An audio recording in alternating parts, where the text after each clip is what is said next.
ಶ್ರೀಸ್ತುತಿಯ ಚಿಂತಕರಿಗೆ ವಂದನೆಗಳು. ಅನಂತ ವೇದಗಳಿಗೂ ಅಭಿಮಾನಿನಿಯಾದವಳು, ಅನಂತ ಕಾಲದಿಂದಲೂ ಅನಂತನನ್ನು ಅನಂತ ಗುಣಗಳಿಂದ ಆ ಅನಂತ ವೇದ ಮಾಧ್ಯಮಗಳಿಂದ ಸ್ತುತಿಸುತ್ತಿರುವವಳು, ಚಿಂತನೆ ನಡೆಸುತ್ತಿರುವವಳು ಮಹಾಲಕ್ಷ್ಮಿ. ಹಾಗಾಗಿ ಆಕೆಯ ಬಗೆಗಿನ ನಾಲ್ಕು ಮಾತು ಅನ್ನುವ ನೆಲೆಯಲ್ಲಿ ಶ್ರುತಿಗೀತೆಯು ಹೋದೆ.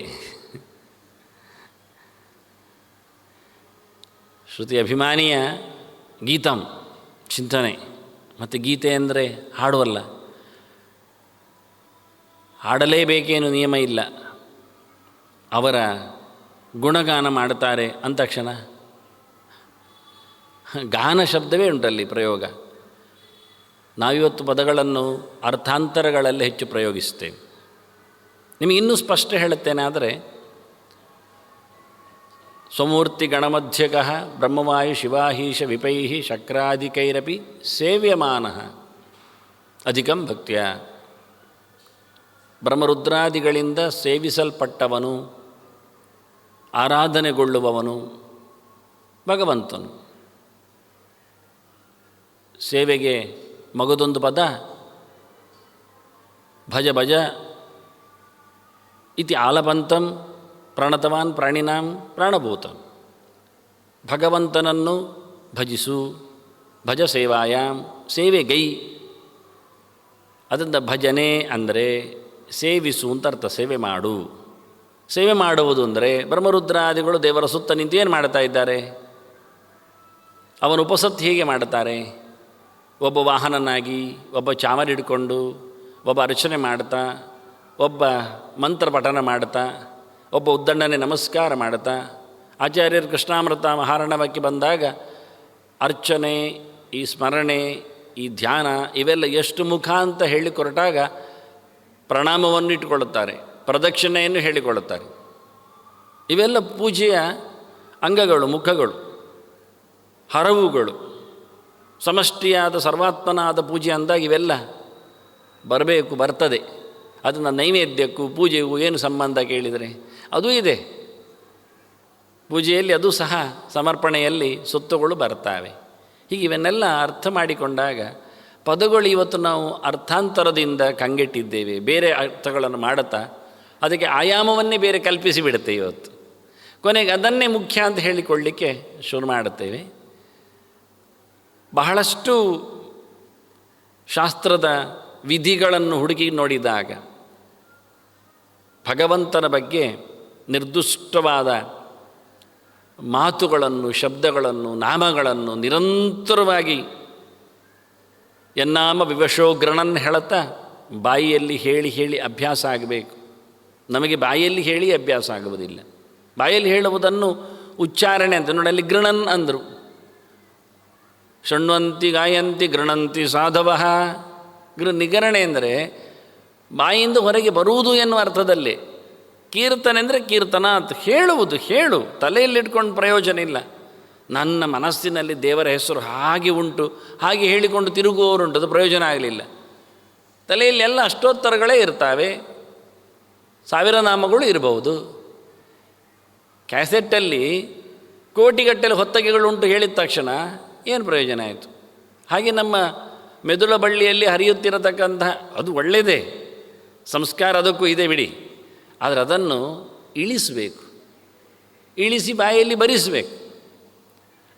ಬಾಯಲ್ಲಿ ಹೇಳುತ್ತಾ ಅಭ್ಯಾಸ ಮಾಡಿ ಮನಸ್ಸಾರೆ ಹೇಳಲಿಕ್ಕೆ ಹೋಗಬೇಕು. ಇವತ್ತು ಬಾಯಿ ಅಭ್ಯಾಸ ಆಗಿಬಿಟ್ಟಿದೆ. ಆದರೆ ಬಾಯಿಯಲ್ಲಿ ಮಾತ್ರ ಹೇಳುತ್ತಾ ಇರುತ್ತೇವೆ. ಅದರ ಅಕ್ಷರಗಳು ಎಲ್ಲಿಯೂ ಯೋಚನೆಯಲ್ಲಿ ಸಿಗುವುದೇ ಇಲ್ಲ. ಮಂತ್ರಾಕ್ಷರಗಳ ಮೇಲೆ ನಮ್ಮ ಗಮನ ಇರುವುದಿಲ್ಲ. ವಿಶ್ವಂ ವಿಷ್ಣುರ್ ವಷಟ್ಕಾರೋ ಆರಂಭ ಆಗ್ತದೆ, ಸರ್ವಪ್ರಹರಣಾಯುಧ ಆನಂತರ ಎಚ್ಚರ ಆಗ್ತದೆ. ಮುಗಿದಾಗ ಗೊತ್ತಾಗ ಮತ್ತೆ ಬೇರೊಂದು ಶುರು ಮಾಡಿ ನಮ್ಮದು ಕ್ಯಾಸೆಟ್ ಚೇಂಜ್ ಮಾಡಿ ಹಾಕ್ಲಿಕ್ಕೆ. ಎಚ್ಚರ ಆಗೋದು ಯಾಕೆ ಅಂದರೆ ಬೇರೆ ಬಟನ್ ಒತ್ತಲಿಕ್ಕೆ ಅಂತ. ಅದು ಕಂಟಿನ್ಯೂಟಿ ಪ್ರತಿನಿತ್ಯ ಒಂದೇ ಬಗೆ ಆಗಿದ್ದರೆ ಅದು ಮುಂದುವರಿತದೆ. ಮತ್ತೆ ಇನ್ನೊಂದಕ್ಕೆ ಲಿಂಕ್ ಇದ್ದರೆ, ಇಲ್ಲ ಆದರೆ ಇನ್ನೊಂದು ಲಿಂಕನ್ನು ಕೊಡುವಷ್ಟೊತ್ತಿಗೆ ನಾವು ಬಂದಿರ್ತೇವೆ, ಮತ್ತೆ ಮುಂದುವರಿತದೆ. ಇದು ಆಗಬಾರ್ದು ಅಂದರು. ಆದ್ದರಿಂದ ಬೇರೆ ಕೆಲಸ ಮಾಡ್ತಾ ಜಪ ಮಾಡಲಿಕ್ಕಿಲ್ಲ, ವಿಷಯ ಕಷ್ಟ ಆಗುವುದಲ್ಲಿ. ಆದ್ದರಿಂದ ಅದನ್ನು ಸಂಕೀರ್ತನ ಅಂತ ಕರೆದತ್ತು. ಸಂಪೂರ್ಣವಾಗಿಯೂ ಅದು ದೇವರ ನಾಮವನ್ನು ಹೇಳುವಲ್ಲಿಯೇ ನಿಂತಿರಬೇಕು, ಬೇರೇನು ಬರಲಿಕ್ಕಿಲ್ಲ. ಅದು ಪುನರಾವೃತ್ತಿಯಲ್ಲೇ ಇರಬೇಕು. ಮತ್ತು ಅದಕ್ಕೆ ಜಪ ಅಂತ ಹೇಳೋದು. ಜಪ ತದರ್ಥಾನುಸಂಧಾನಂ ಅಂತ. ಅದರ ಅರ್ಥದ ಅನುಸಂಧಾನದಲ್ಲಿ ಅದು ನಿರಂತರವಾಗಿ ನಮ್ಮ ತುಟಿಯಂಚಿನಲ್ಲಿ ಉಪಾಂಶವಾದರೆ ಗಟ್ಟಿಯಾದರೆ, ನಮಗೆ ಮರೆತು ಹೋಗೋದಾದರೆ ಗಟ್ಟಿಯಾಗಿಂದ ಬೆಲೆ ಕಡಿಮೆ, ಮನಸ್ಸಿನಲ್ಲಿ ಆದರೆ ತಪ್ಪಿ ಹೋಗದಂತೆ ಇರಬೇಕು. ಹೀಗೆ ಮನಸ್ಸು ಮೈ ಮರೆತು ಒನ್ನೊಮ್ಮೆ ಭಗವಂತನ ಹೇಳುತ್ತದೆ ಅಂದರೆ ದೇವರು ಸಿಗ್ತಾನೆ ಎನ್ನುವುದು ಅರ್ಥ. ಮುಖ್ಯವಾಗಿ ಹರೆಯೇ ನಮ ಇತ್ಯುಚ್ಚೈ ಮುಚ್ಚತೆ ಸರ್ವತೋ ಭಯಾತ್ ಅಂತ ಗಟ್ಟಿಯಾಗಿ ಭಗವಂತನ ಕರೆಯುವುದು ಒಂದು ವಾಡಿಕೆಯಾಗಿ ನಮಗೆ ಮರೆತೋಗಬಾರದು ಅಂತ. ಸುತ್ತಮುತ್ತಲಿನ ಪರಿಸರವು ನಮ್ಮನ್ನು ಮತ್ತೆ ಎಚ್ಚರಿಸಬೇಕು ಅಂತ ಪ್ರತಿಧ್ವನಿಯಿಂದ. ಮುಕ್ತಕಂಠ ರುರೋಧ ಅಂತಾರೆ. ಖುಷಿಪಟ್ಟು ಭಗವಂತನೆಡೆಗೆ ಕಂಠ ತುಂಬಿ ಉಬ್ಬಿ ದೇವರ ನಾಮವನ್ನು ಹೇಳುವಲ್ಲಿ ನಾಚಿಕಿರಬಾರದು ಅಂತ. ಹಾಗೆ ಬಹಳ ಇದು ಕಾಡಿಗೆ ಹೇಳಿಸಿದ ಸಂಗತಿ. ಅದರಲ್ಲೇ ಧ್ರುವ ನೋಡಿ ಎಷ್ಟು ಗಟ್ಟಿಯಾಗಿ ಬಿಟ್ಟ. ಎಲ್ಲ ಬಂತು ಈಗ. ಷಡ್ವರ್ಗ ನಿಗ್ರಹ ನಿರಸ್ತ ಸಮಸ್ತ ದೋಷಾ ಧ್ಯಾಯಂತಿ ವಿಷ್ಣುಂ ಋಷಯ ಅರ್ಚಂತು ಪುತ್ರಕಾ. ಸಣ್ಣವನಾಗಿ ಧ್ರುವ, ಇನ್ನೂ ಎಳೆಯ ಬಾಲಕ, ಅಷ್ಟವರ್ಷವೂ ಆಗಲಿಲ್ಲ, ಉಪನಯನಕ್ಕೂ ಯೋಗ್ಯ ಆಗಲಿಲ್ಲವ. ಅದಕ್ಕೂ ಮೊದಲೇನೆ ವಾಸುದೇವ ಮಂತ್ರವನ್ನು ಹೊತ್ತು ತಂದಿದ್ದಾನೆ. 3 ಹೊತ್ತು ಮುಳುಗ್ತಾ ಇದ್ದಾನೆ, ಮಧುವನದಲ್ಲಿ ಕೂತಿದ್ದಾನೆ, ಪೂರ ಸಂಧ್ಯಾವಂದನೆ ಮಾಡುತ್ತಾ ಇದ್ದಾನೆ. ಮುಖ್ಯವಾಗಿ ಅನುಷ್ಠಾನ ನಡೆಸ್ತಾನೆ. ಅದವನೇ ಹೇಳಿದ್ದು ಕೊನೆಗೆ ದೇವರನ್ನು ಕಂಡು. ನಿನ್ನೆ ಕೆಲವರು ಹುಡುಕಿದ್ದಿತ್ತಂತೆ ಸಂಧ್ಯಾ ಸಮೀಕ್ಷೆಯಲ್ಲಿ ಎಲ್ಲಿದೆ ಅಂತ. ಸಂಧ್ಯೋಪಾಸ್ತಿ ಭವಾನ್ ದೇವ ನಿತ್ಯ ಸರ್ವಕರ್ಮಸು ಸರ್ವನಿತ್ಯೇಶು ಕರ್ಮಸು ಅಂತ. ಎಲ್ಲ ನಿತ್ಯ ಮಾಡತಕ್ಕಂಥ ನಮ್ಮ ಕೆಲಸಗಳಲ್ಲಿ ನೀನು ಯಾರು ದೇವರೇ ಕೇಳಿದ್ರಿ? ಇದು ಧ್ರುವ ಹೇಳಿದ್ದು ದೇವರ ಹತ್ರ. ಸಂಧ್ಯೋಪಾಸ್ತಿ, ನೀನು ಸಂಧ್ಯಾವಂದನೆ. ದೇವರ ವಿಭೂತಿ ರೂಪವೇ ದೊಡ್ಡ ಮೊತ್ತದಲ್ಲಿ ಕೂತಂತಹ ಒಂದು ನಮ್ಮ ಕ್ರಿಯೆ ಅಂದರೆ ಅದು 3 ಹೊತ್ತು ನಡೆಸುವ ಪ್ರಾಮಾಣಿಕವಾದ ಪರಿಪೂರ್ಣವಾದ ಸಂಧ್ಯಾವಂದನೆ ಆಗಿದೆ. ಏನು ಮಾಡದಿದ್ದರೂ ಎಂಥ ಮಾಡಿದರೂ ತೊಂದರೆ ಇಲ್ಲ, ಜಪ ಒಂದು ಬಿಡಬೇಡಿ ಅಂತ ತುಂಬ ಪುರಾಣಗಳು ಮಹಾಭಾರತಗಳು ನಮ್ಮ ಮುಂದೆ ಮಾತಾಡ್ತವೆ. ಕುರಿಯಾದನ್ನೇ ನಮ ಕುರಿಯಾತಂತ. ಎಂಥ ಮಾಡಿದರೂ ತೊಂದರೆ ಇಲ್ಲ, ಏನು ಮಾಡಿದಿದ್ರೂ ನಡೀತದೆ, ಆದರೆ ಒಂದು ಜಪ ಮಾತ್ರ ಬಿಡಬೇಡಿ ಅಂತ. ಚೆನ್ನಾಗಿ ಮಾಡಿ ಅಂತ. ಅದನ್ನೇ ಹಾಳು ಮಾಡಿದರೆ, ಅದನ್ನೇ ಮಾಡದೆ ಹೋದರೆ, ಅದರಲ್ಲೇ ನಿದ್ರಾ ತಂದ್ರ ಭಯಂಕ್ರೋಧ ಎಲ್ಲ ಬಂದರೆ, ಜಪ ಮಾಡಲಿಕ್ಕೆ ಹೋದಾಗ ನಮಗೆ ನಿದ್ದೆ ಬೆಳಿಗ್ಗೆ ಏಳಲಿಕ್ಕೆ ಶುರುವಾಗುವಾಗಲೇ ನಿದ್ದೆ ಬಿಡುವುದಿಲ್ಲ. ಎಲ್ಲಿಯಾದರೂ ಒಂದೊಮ್ಮೆ ಕೆಲವೊಮ್ಮೆ ಮಲಮೂತ್ರ ವಿಸರ್ಜನೆ ಕೂತ್ರೆ ಅಲ್ಲಿಯೇ ಕೆಲವರು ತೂಕಡಿಸುವುದುಂಟು ತಂದ್ರ. ನಿದ್ರೆಯನ್ನು ಒಂದೊಮ್ಮೆ ಹಾಸಿಗೆಯಲ್ಲಿ ಬಿಟ್ಟರು, ತಂದ್ರವನ್ನು ಶೌಚಾಲಯದಲ್ಲಿ ಬಿಡಲಿಕ್ಕೆ ಕೇಳೋದಿಲ್ಲವ. ಸ್ವಲ್ಪ ಹೊತ್ತು ಜಾಸ್ತಿಯೇ ತಡವಾಗಿಯೇ ಬರ್ತಾನೆ. ಆ ನಂತರ ಹೆದರಿಕೆ, ಮಾಡಬೇಕಲ್ಲ, ಮಾಡದಿದ್ದರೆ ಗಂಟೆ ಆಗತ್ತಲ್ಲ, ಸೂರ್ಯ ಮೇಲೆ ಬರ್ತಾನಲ್ಲ, ಕಮ್ಮಿ ಮಾಡಬೇಕಾಗತ್ತಲ್ಲ, ಹೆಚ್ಚು ಕಡಿಮೆ ಆಗತ್ತಲ್ಲ, ಗಡಿಬಿಡಿ ಆದರೆ ಯಾವುದೋ ಒಂದು ಬಿಟ್ಟು ಹೋಗ್ತದೆ, ಬಿಟ್ಟು ಹೋದರೆ ಪುನಃ ಶುರು ಮಾಡಬೇಕಾಗತ್ತೆ. ಮತ್ತು ಸಿಟ್ಟು, ಬೈಯೋದು. ಯಾರಿಗೆ? ಧರ್ಮಶಾಸ್ತ್ರಕ್ಕೆ ಬೈಯೋದು, ವಿಧಿ ನಿಷೇಧಗಳಿಗೆ ಬೈಯೋದು. ಇವರೊಂದು ಸುಮ್ಮನೆ ಬೆಳಿಗ್ಗೆದ್ದು ಬೇಗ ಸ್ನಾನ ಮಾಡಲಿಕ್ಕೆ ಹೇಳಿದ್ದಾರೆ, ಮುಳುಗಲಿಕ್ಕೆ ಹೇಳಿದ್ದಾರೆ. ಕರ್ಮ ಅವನಾಗಿ ಗೊಣಗಿಕೊಳ್ಳುತ್ತಾನೆ. ಯಾರಾದರೂ ಕೇಳಿದರೆ ಎಂತ ಎಲ್ಲ ಹೇಳ್ತಾನೆ ಅವನಿಗೆ. ಹೀಗಾಗಿ ನಾವು ಮಾಡತಕ್ಕ ರಿಚುವಲ್ಸ್ ಮೇಲೆ, ಕರ್ಮಗಳ ಮೇಲೆ ನಮಗೆ ಅಸಡ್ಡೆ, ಅದರ ಮೇಲೆ ಕೋಪತಾಪ ಎಲ್ಲ. ಮತ್ತು ತಡ ಮಾಡೋದು, ಆಲಸ್ಯ, ಸೋಮಾರಿತನ. ಮಾಡಬೇಕಲ್ಲ ಅಂತ ಹೇಳಿ ಕೈಕಾಲಿ ಎಳ್ಕೊಳ್ಳುವುದು, ಸ್ನಾನಕ್ಕೆ ಹೋದಾಗಲೂ ನಿಂತುಕೊಳ್ಳುವುದು, ಕೊನೆಗೆ ಹೀಗೆ ತಡ ಮಾಡ್ತಾ ಇದು ಯಾವುದಿಲ್ಲ. ಷಡ್ವರ್ಗ ನಿಗ್ರಹ ನಿರಸ್ತ ಸಮಸ್ತ ದೋಷ. ಮಕ್ಕಳಲ್ಲಿ ಹೇಳಿ, ಅವರಿಗೆ ಇದು ಯಾವುದೂ ಅಂಟುಕೊಳ್ಳುವುದೇ ಇಲ್ಲ. ಸ್ನಾನ ಮಾಡೋಗಳಿ ಆದೇಶ ಮಾತ್ರ. ತಮಹಂ ಆದೇಶಮ ಪ್ರಾಕ್ಷ್ಯಂ ಅಷ್ಟೇ.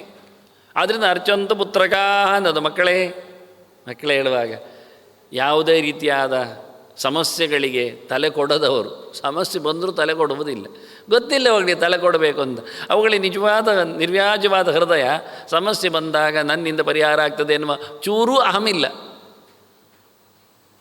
ತೊಂದರೆ ಬಂದಿದೆ, ಹೌದು ತೊಂದರೆ ಬಂದಿದೆ ಅಷ್ಟೇ.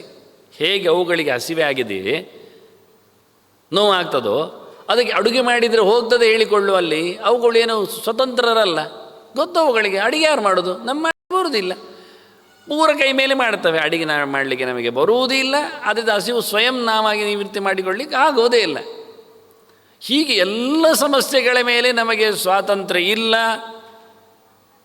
ಅದು ನಮ್ಮ ಸಾಮರ್ಥ್ಯ ಅತೀತವಾದಂತಹ ಸಂಗತಿಯಿಂದ ಅರ್ಥ ಆಗಿಬಿಟ್ರೆ ಆರ್ತಾಹ ವಿಷಣ್ಣಾಹ ಅಲ್ಲಿ ಬರ್ತೇವೆ. ಹಾಗೆ ಇಲ್ಲದಿದ್ದರೆ ನಾವೇ ಏನೋ ಹೆಣಗಾಡ್ತಾ ಇರ್ತೇವೆ.